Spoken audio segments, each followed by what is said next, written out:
Toy cars couldn't get any hotter with the Hot Wheels Street Hawk remote control flying car, which gives you a glimpse of the future.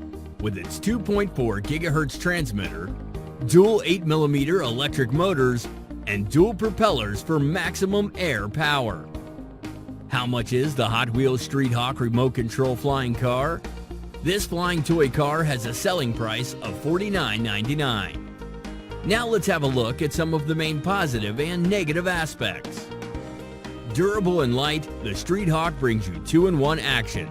It races and it flies too. This car features high ground speed and a powerful flying action in the air.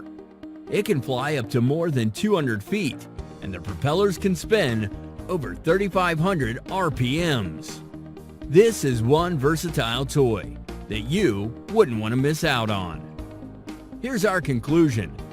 Get behind the wheel and take to the skies with the Hot Wheels Street Hawk remote control flying car. Thanks for checking out our review.